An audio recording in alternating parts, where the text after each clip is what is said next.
Welcome back to the S Girls Basketball Podcast, where we hear from real women, real ballers, and real stories. Today we have a special guest, Lauren, on the podcast, and this is really cool because Lauren and I have known of each other in high school.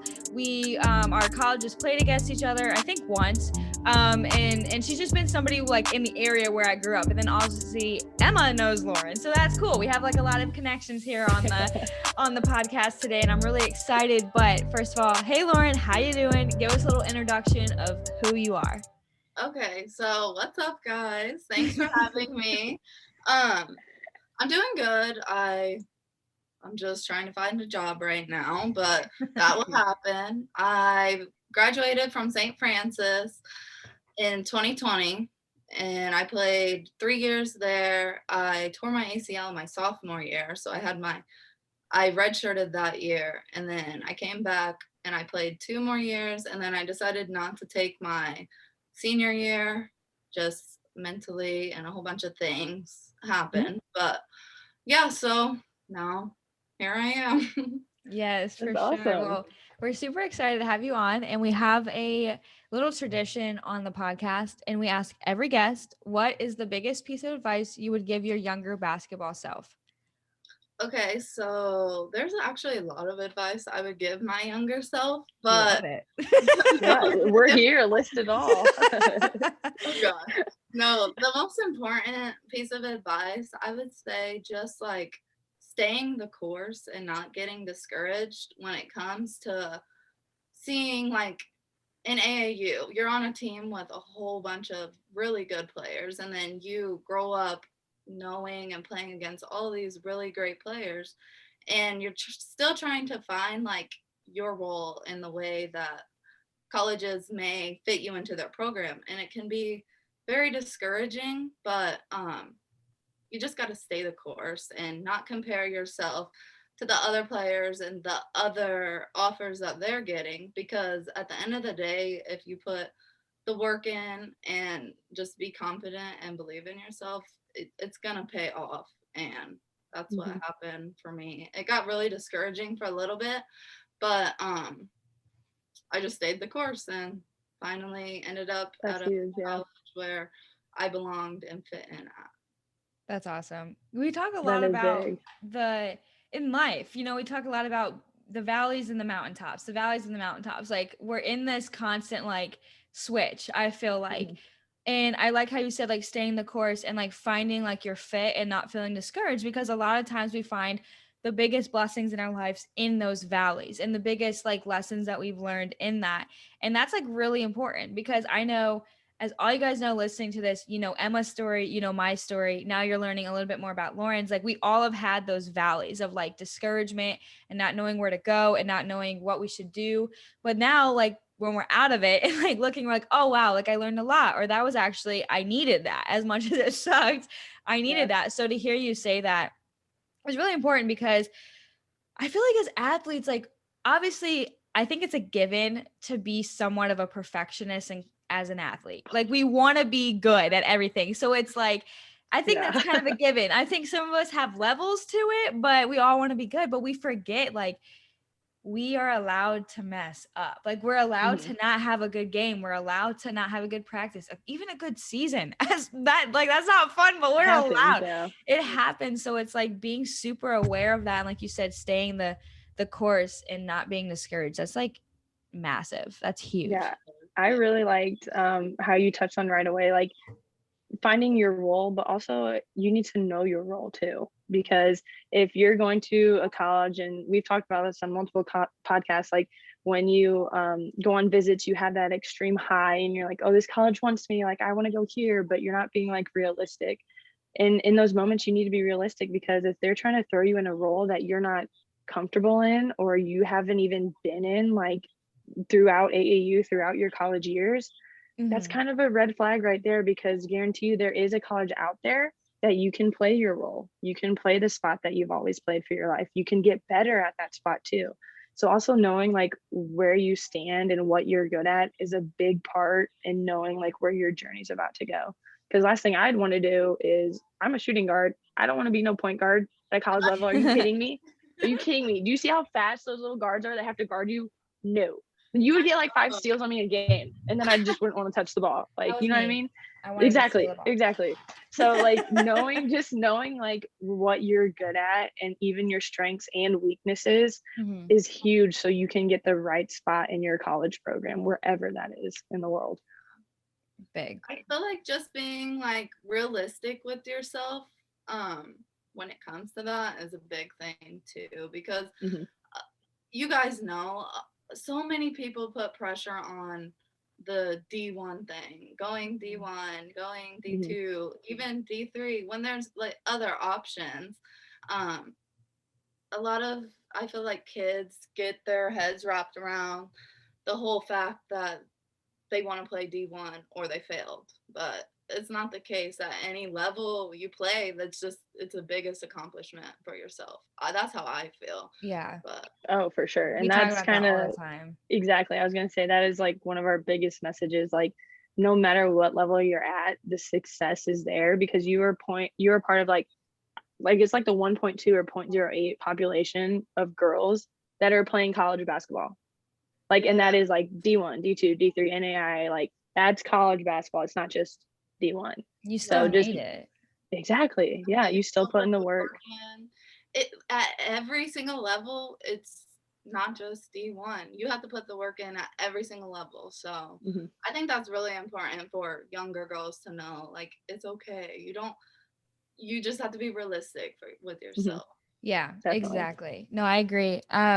To kind of transition and switch the conversation just a little bit, I want to talk to you about your injury and just the season that you went through with that and really dive into that. We haven't really had someone on the podcast specifically talk about that in the mindset, because we all know, like, when you play sports, you're signing up to potentially have an injury, whether it's a jammed thumb or a torn ACL or something. You know what I'm saying? Like, you're gonna get injured at some point. But with that, I want to shift on hearing your perspective on how you stayed focused on being positive and like more so like attacking the recovery in a good way. You know what I mean? And I'm sure you went through your times of like frustration and sadness. That's normal. I think you should experience that. But how did you get yourself out of that? And kind of give us the backstory on that. Yeah, so I've actually been through 2 ACL tears. The first time was my senior year in high school, and that was my first injury that put me out of the game. So I was honestly like, wow, what do I do? I didn't know my life without basketball, and it was just a really critical time. But for me, I really would just, and each time, like through both of my injuries, I just envisioned myself on the court again, playing with my teammates and winning. And like you said, obviously there's gonna be times where you're sad. Like, you're not gonna be happy that you're injured. You're not gonna be happy that you can't play. But you can find ways to still contribute to your team. You can be, one of my favorite things was being my teammates' like biggest cheerleader. So instead of me being sad about my injury, I just put my focus more into my teammates and how I could help them off the court.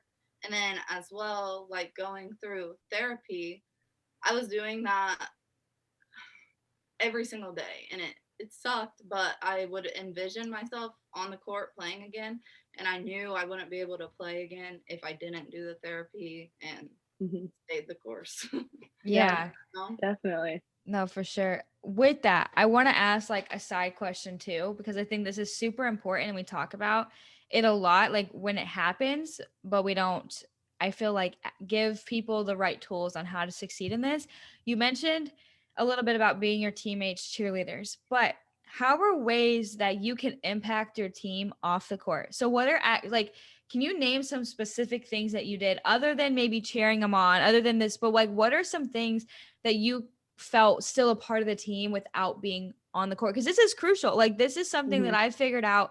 A lot of my friends that were injured with like an ACL or like a really bad back injury or like a broken ankle or whatever it is, like they struggle because they didn't feel like they were a part of the team. So this is something that I'm really interested to hear, because this, I think, can really make or break someone's like mindset when it comes to that. Yeah. My teammates and my coaches in college, they did a really good job of making me feel like I was still included. Mhm. But really, what I did, say one of my teammates is having a horrible game and she's just down on herself. She comes out of the game. The way I continued to be a part of that was I would talk to her, pep talk her, tell her what I saw her doing on the court that maybe she could do better or try differently. But I really was just there mentally for my teammates. And Mhm. then as I was able to do more things physically, Coach Ridge at St. Francis, he would let me come in practice and like help out the girls in drills, or I would come in and rebound for girls Mhm. as they got ups extra shots. So it's Mhm. really just a variety of things that you can do, Yeah. but specifically pep talks, rebounding, like the little things that matter, doing the Yeah. little things that matter. That's And I think that's big what you just said, the little things that matter. And not only were you there mentally for them when they weren't playing good or having a bad game or it's a close game and they're freaking out, but do you know how much better it is to hear that from a teammate than a Mhm. coach in that situation? Do you know how much more like stress is off their shoulders, and it's like, okay, like you're my best friend, you're my teammate, you're the one I've been playing games on games years and years with.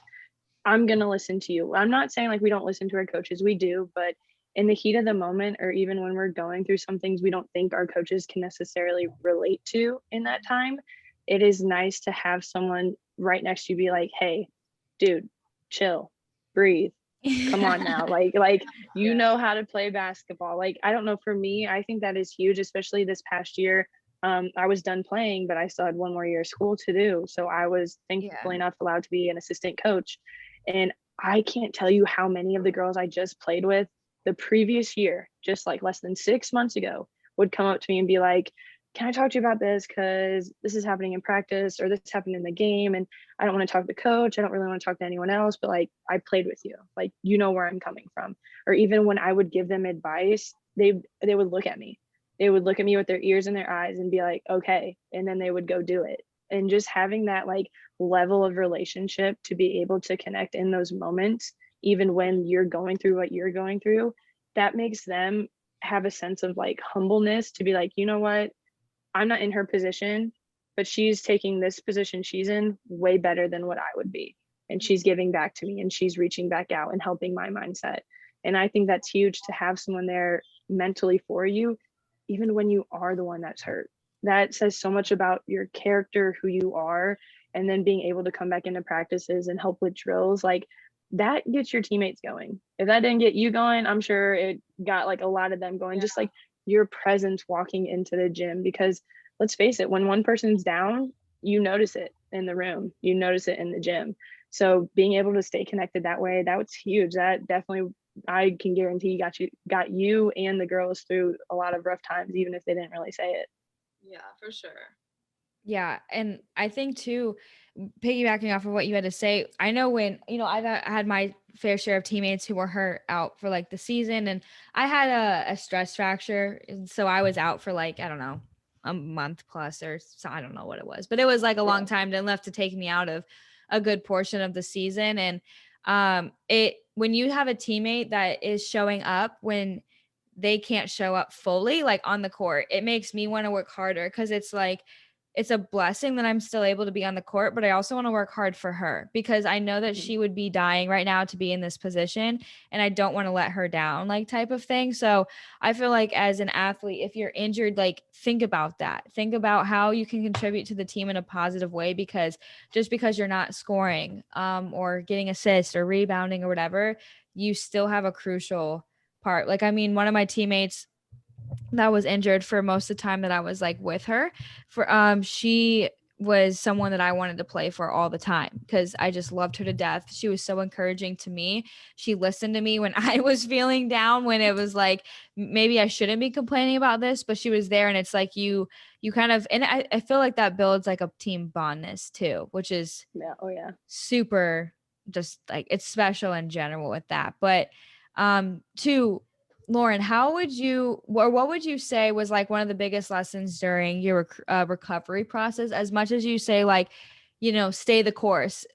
Yeah, that's amazing. Like, I think that's very valuable. But is there anything else you would say, like, during those moments of like being in physical therapy or sitting on the sideline? Like, what was probably the biggest lesson you learned out of all of that? Yeah. Like making mental health a priority as well, because it's just as important as your physical health. Because if you're not there mentally, then you can't really do anything physically to the ability and potential that you can do it too.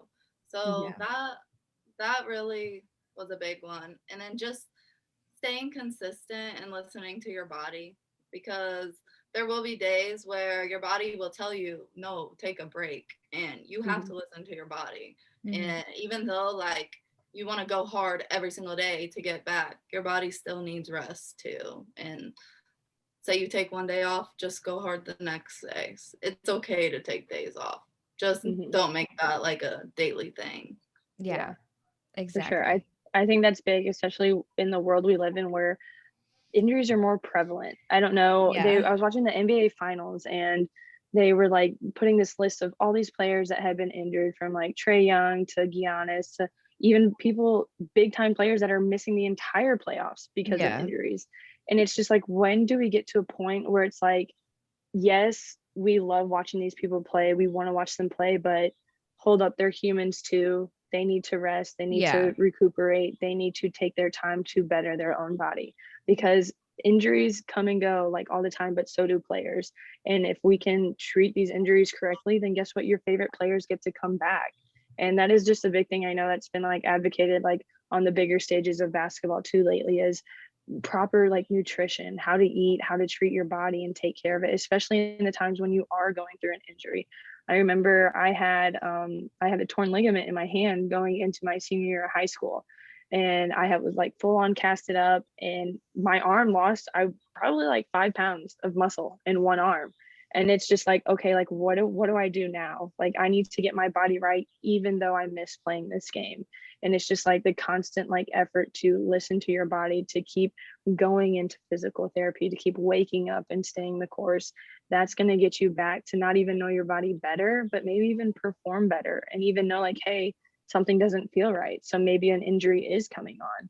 It's really crucial to listen to your body and to take an injury seriously. Otherwise, it could potentially take you out for life in the rest of the game. Yeah, exactly. So I love the conversation that we just had. And before we move on, Lauren, is there anything that you want to say about injuries before we kind of enter some more fun questions about the sport before we move on? I don't want to like cut the conversation off. There's anything else? No, there's nothing else. Sweet. I mean, I think you covered so many good points in general. So, just wanted to put that invitation out there. But I want to just ask, because I'm curious. I love hearing other people's like, stories and stuff. Is there something that you learned from playing college basketball specifically? Like, I know we say learning about basketball, but is there something, whether that's on the court, off the court, maybe it's something funny, but like, what is something that you learned from playing specifically college basketball? Relationships with your coaches and your teammates are very important, I think, because you're with these people day in, day out, you're traveling with them. So it's really important to make sure that you have good relationships with these people. You don't have to be best friends with everybody, but just make sure that the energy and the vibes are there, I guess you could say. Yeah, it's huge. That reminds me of like, I don't know if it was, I think it was at my first college where my coaches would literally like talk to all of us. This is like the beginning of the season, my freshman year, like the first few weeks of practice. And like, you're still learning everyone, you're trying to mesh and whatnot. And I remember them telling us, be like, you don't have to eat with them at lunch. You don't have to sit by them at class. If you really don't even want to, you don't even have to say hi to them outside, like on campus. But when you step on this court for the 2 to 3 hours that you're here, you are picking them up off the floor, you're giving them high fives, you are cheering them on, and you are a family out here. And that is huge, because that doesn't only just play over to a team success, but a personal individual success as well, because you have that group of 15 to 20 cheering you on, and then that other person has a group of 15 to 20 cheering you on. But it's like we're all helping each other's game increase. And not only that, it's like our IQs, like the mental mindset of it and everything. It's when you put all those together and give respect where it's due for the time that you need to, then you start becoming best friends. Then you start sitting by each other in class. And even if that doesn't happen, it doesn't happen. I'm not saying you got to be buddy buddy with everyone. I'm not buddy buddy with everyone. I like 5 friends. Guys. Pretty but much. Same here. Yeah, literally. Yeah. So, but just, I love how you said that, because basketball is a team sport. And if everyone wasn't like inclusive or on the same page during that practice time or in that game, just to say, you know what's hitting the fan, everything's hitting the fan. It's just like, it's, if you don't have that, you don't have basketball, I feel like. No, I for totally sure. agree with that. Yeah. Okay. Also, you can have more than one, but what is probably like one of your most favorite or best memories from playing college basketball? Well, when we beat Tech at Tech. Oh my gosh. I Okay, saw how such a excited she good just got. game. She literally just literally sparked smiled up. so It was big. like this. It was She so smiled so fun. big. It was so fun. So it was such a fun game. My shot was, I'm a shooter, and so my shot was not falling all game. So I was like, oh shoot, I'll have to drive the ball, get to the free throw line, something. So I was doing that. My teammates were playing really good. Emma over there on Tech was lighting us up. So hot. It was so annoying, but it was a good job, Emma. But Thank you. Came down to 8 seconds. Drove in, hit a layup almost at the buzzer.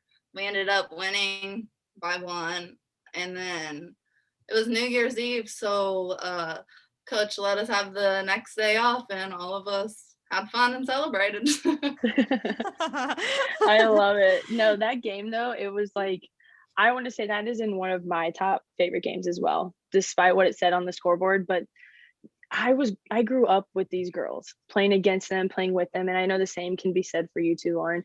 And just the environment, it was a packed gym. Like the refs are amazing. Like their fans are bickering, our fans are bickering. Like it's a hometown rivalry. That's what it comes down to. It really was.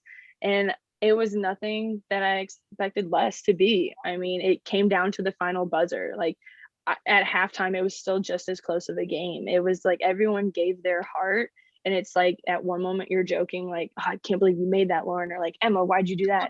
But then it's like at the end of the game, like, I'm not going to let her score. I'm not, like, you know what, you set that aside. But I'm happy to be a part of that memory with you. It was really cool. That was so awesome. I love that. Yeah. That's special. It was really cool. That's so cool. Do you have any off-court memories with your team that you would like to share or that you could think of?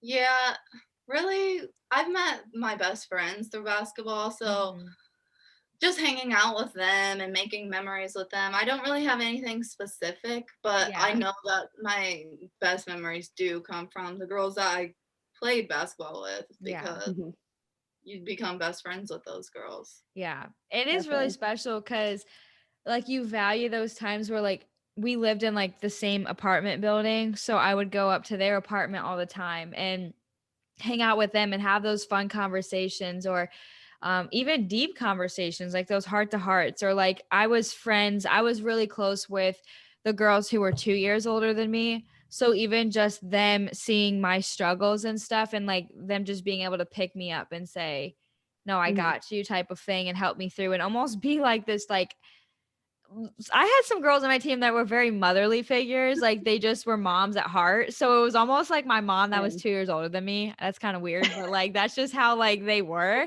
So like, it was just really cool to have that as like a younger, player coming in, or just like the times where you get to travel and on the bus, or like we have like, I forgot about this till just now. There's a tradition at the first school that I went to that when we go on our big like trip of the year, like our team trip or whatever, on your way to the bus or to the plane, on the bus, all the freshmen have to put their headphones in and pick one song and like sing. Oh gosh. And you have to, but the thing is you have to pick a song that's really well known, because you stop singing when someone can guess it. So if you have like me, I Right. sound like a toad when I sing. I think I picked Baby by Justin Bieber because I wanted everybody to guess it within like 2 seconds. first, So I could yeah. stop singing. So it's like stuff like that is what makes you like, you think about those at the end of the day. Like, yeah, you think about like some big games. Like there's definitely some like specific games like you remember, but it's the outside stuff, or even the in practice funny stuff, or those things. So that's like what you just bring with you and stuff. But that's really cool to hear, like, especially like you two, you know, playing against each other and Yeah. being We've in had that. our we've had our fair share of, you know, open gyms and games against each other and whatnot. So we've given each other a few buckets here and there. I would say open gyms are some of my best memories too, because you're just having fun and playing hard, but goofing off at the same time, but not really goofing off. I think I don't know, just being around other girls who have the same passion as you that's huge. Yeah. It's huge. Yeah. I like that. And I'm really happy you said that, because as you were saying, like, what is some like your favorite like off court stuff with basketball? I think mine personally, like going through what I went through and where I'm at today, I have just a different respect for if I can walk up to another female and talk basketball. Yeah. And they know what I mean. They understand the situation I'm in, or a Euro step or a step back or and one, like with the foul and the spin. Like it's just simple things like that where it's like, this game has brought me so much more than joy. It's brought me friends across the nation that I could connect with around the world if I even make it to talk. Actually, I have talked to someone around the world because she's a transfer student at my school. So technically I know someone in Finland who knows basketball. Ooh. So that's pretty cool. But like just like how easy it is to like have a conversation like that and see someone else's excitement and passion, whether that be they only did it for 4 years or whether they're like in the WNBA now. I think it's awesome, because sports are not just for the male side to excel. That is not what the sports world is. The sports world is allowing everyone, anyone, shape, size, or color to come in and say, hey, you're going to learn this, you're going to kill it, but guess what? You can talk to someone just like you and have the best time of your life. Yeah. That's what I enjoy about it. For sure. Yeah, it's so cool making connections with other people who understand like your mindset when it comes to things like that, because there are people who don't understand where you're coming from. So I just think it's cool how basketball can connect people and can find you relationships and teach you so many different lessons. Yes. Exactly. I love that so much. Well, Lauren, with that being said, girl, like that was awesome. I loved hearing your story, your perspective on stuff like that. If anybody had any questions or wanted to message you about anything related to the podcast, where can they find you on Instagram? My Instagram handle is Lauren McBryar. It's just my name. Sweet. And we'll have that tagged on the @UsGirlsUnited Instagram page, as well as down below in the show notes. And with that being said, thank you, Lauren, for joining. It was so great being able to talk to you again and catch up and have you and Emma have a little competitive moment. That was really fun to witness. I really like that. Thank you so much for having you guys. It was so fun. Yes, awesome. Thank Anytime. you. And with that being said, we will see you guys next week. Make sure to rate and review this podcast, as well as share it with anybody who might need to hear Lauren's story. And we will see you guys next week.